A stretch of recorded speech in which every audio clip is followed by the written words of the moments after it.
Vámonos ya con nuestro primer entrevistado. Se trata del economista en jefe y director de estudios económicos de Citibanamex, Adrián de la Garza. Vamos a platicar con él pues sobre esta decisión de política monetaria que la Junta de Gobierno del Banco de México adoptó y que pues estaba en línea o estuvo en línea con lo que los analistas venían anticipando días atrás. No movió la tasa de referencia, se quedó en 4%. Adrián, ¿cómo estás? Gusto saludarte. Muy buenas tardes. Mucho gusto saludarte, Darío. Buenas tardes. ¿Qué opinión tienen ustedes en City Banamex respecto de esto? Yo ya se veía venir. Aquí lo importante es, tu mejor opinión, pues es conocer el tono de la minuta, ¿no? Los términos en los que se pues arropó esta decisión por parte de la Junta de Gobierno. ¿Qué es lo que van a decir los miembros de esta Junta de Gobierno del Banco de México? Sí, definitivamente ese será un factor muy importante. El comunicado, como salió el día de hoy, me parece que la decisión per se era ampliamente esperada de que se iba a mantener 4%. En la última encuesta Citibanamex, 31 de los 31 analistas no esperaban movimiento en la tasa de interés el día de hoy. Creo que los puntos más importantes iban a radicar en el mensaje que se diera en el comunicado, cómo se iba a percibir el tono y si podría haber alguna innovación que diera alguna señal hacia adelante de qué esperar en torno a esta tasa de interés. Me parece que sí hubo varios elementos importantes. Por ejemplo, Banjico reconoce la revisión al alza que hará en sus propias trayectorias de inflación, que se dará a conocer en el informe trimestral del 2 de junio, aunque también especifica que están hablando de una revisión para las trayectorias del corto plazo. Siguen viendo que a partir del segundo trimestre de 2022 la inflación convergería a su meta de 3%, y en ese sentido anticipan que las presiones inflacionarias sean temporales. Hay también un elemento adicional, por ejemplo, en términos del balance de riesgos, que por mucho tiempo, desde mayo de 2019, no habían calificado este balance de riesgos para la inflación en particular, como al alza o a la baja o neutral. Ahora dicen que está al alza y esa es una innovación también importante, aunque los detalles también importan. Ahí hablan ellos, por ejemplo, de que el riesgo más importante al alza tiene que ver con presiones inflacionarias globales. Se enfatiza que no es tanto el tema, el factor local el que está incidiendo en estas presiones en estos momentos, y ese también me parece otro factor importante. Entonces creo que más allá de eso hay elementos que serán muy trascendentes las próximas semanas. Uno será las minutas para ver qué dicen cada uno de estos miembros de la Junta de Gobierno sobre su percepción de estos choques a la inflación que estamos viendo en estas últimas semanas. Y otro es justamente lo que veremos en el informe trimestral de inflación que se publicará a principios de junio. Claro. Adrián, buenas tardes, te saluda Rogelio Varela. Adrián, a partir de este tono cauteloso que manifiesta el Banco de México, ¿cuándo esperarían el próximo movimiento en tasas y en qué dirección iría? Muy buenas tardes, Rogelio. Nuestra expectativa es que todo este año la tasa se mantendría sin cambio, pensando sobre todo en esta naturaleza, digamos, transitoria de estas presiones sobre la inflación, pensando en que las expectativas de inflación en el mediano plazo se mantienen relativamente bien ancladas y que no se ve tampoco que la Reserva Federal vaya a moverse de su de su nivel actual de tasas de interés tampoco en el corto mediano plazo. Y en ese sentido, pensamos que todo este año podría mantenerse la tasa en 4% y la mayor parte de 2022 también, posiblemente hacia finales de 2022, una vez que empiece el ciclo alcista por parte de la Reserva Federal, podría también México empezar a hacer lo propio.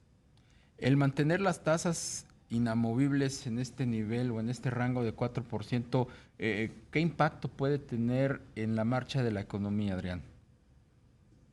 Yo creo que hay varios impactos. Quizás el más importante es lo que se puede esperar para la recuperación económica. Estamos hablando de una tasa de interés que en 4% es una tasa relativamente baja respecto de lo que hemos visto en la historia en México.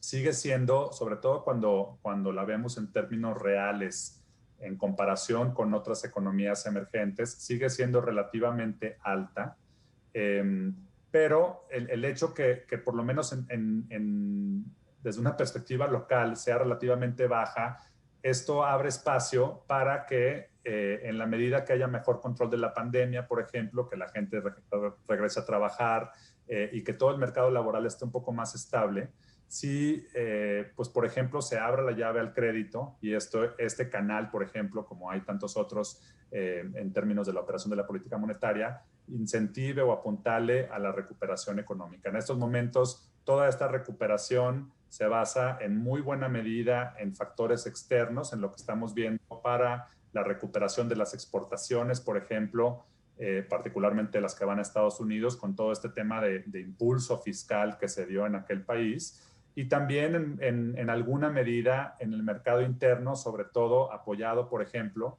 por elementos también externos, como son las remesas, que dados todos esos impulsos fiscales, pues hemos visto niveles récord de remesas que se envían a México y esto provee cierto soporte para el consumo. Pero creo que va a ser importante mantener esas tasas relativamente bajas en la medida que las presiones inflacionarias lo permitan para tratar de apuntalar esa recuperación económica. Claro. Adrián, en este balance de riesgos que mencionó hoy el Banco de México, pues también incorpora el tema de la depreciación cambiaria. ¿Qué opinas ahí sobre las presiones que podría tener en los próximos meses el peso? Creo que pensando en los próximos meses podría haber cierta volatilidad. Estamos pues ya viendo a la vuelta de la esquina este proceso electoral, estas elecciones que tendrán lugar el 6 de junio. Y puede ser un proceso que introduzca un elemento de riesgo al mercado cambiario, sobre todo pensando en el resultado que se pueda manifestar, si los distintos actores aceptan el resultado que se dé tal cual o se judicializa este resultado, si hay demandas que llegan a las cortes, al tribunal electoral, etcétera. Todo esto puede mantener cierto ruido en los siguientes meses. Ese me parece que será un factor. Y un segundo factor es, desde el punto de vista global, cuándo va a empezar la Reserva Federal a hablar de la posibilidad de retirar los estímulos monetarios que siguen en marcha en aquel país, a tratar de moderarlos un poco. Nuestra perspectiva es que posiblemente desde el tercer trimestre del año empecemos a ver en los comunicados de la Fed algo sobre esto, que posiblemente empiecen a mandar el mensaje de que hacia finales del año podrían empezar a retirar estos estímulos. Y esto, pues ya en el pasado hemos visto que dependiendo de cómo se dé esa comunicación, puede introducir cierto ruido al mercado. Y estas presiones han ejercido un impacto sobre el peso, sobre las otras monedas de economías emergentes, etcétera. Me parece que hasta este momento la Reserva Federal ha sido muy cautelosa para tratar de empujar hacia adelante esas expectativas de una política monetaria relativamente en el margen más restrictiva, pero sí podría ser una presión. En el neto, creo, fuera de estas volatilidades de corto plazo, me parece que todavía hay una perspectiva de que prevalezca cierta debilidad del dólar, lo cual implica que los activos de riesgo como el peso deberían de verse beneficiados. Y en ese sentido, nuestra expectativa, por ejemplo, es un tipo de cambio que más o menos estaría en los 20 pesos con 50 centavos hacia finales del año. O sea, no muy distinto a los niveles que hemos visto en semanas recientes. Adrián, ¿qué hay con respecto a la inflación? Estamos pues rompiendo parámetros y no se ve en el cortísimo plazo que se den incentivos para empezar a mitigarla. ¿Esto cómo puede incidir también en la evolución de la economía en lo que resta del año? Sí, creo que ese es un tema calientito en estos momentos. Sobre todo, creo que mete mucho ruido el hecho de que el último dato de inflación, el del mes de abril, haya salido en 6.1% la inflación anual, porque desde luego ya tenemos varios años de no ver una inflación así de alta. Ahí inserto está el tema de una muy baja base de comparación del año pasado. Hay que recordar que el año pasado se colapsaron los precios de los energéticos a nivel mundial al inicio de la pandemia. Esto incidió, por ejemplo, en los precios de las gasolinas en México y veíamos que el litro de gasolina estaba en 13, 14, 15 pesos en las estaciones de servicio. Y esa base baja de comparación no ayuda a que la inflación anual en estos momentos se vea bien, sino al contrario, la perjudica. Ese efecto es temporal y en los próximos meses, simplemente por ese efecto, la inflación anual debería de empezar a revertirse. Sin embargo, en las semanas recientes y en los meses recientes, yo diría, sí hemos visto presiones que en las inflaciones mensuales o quincenales, no en las anuales, sino mensuales o quincenales, sí se ven presiones adicionales. Los datos de inflación que ha publicado el INEGI en general han salido más arriba que lo que el consenso ha previsto en cada quincena.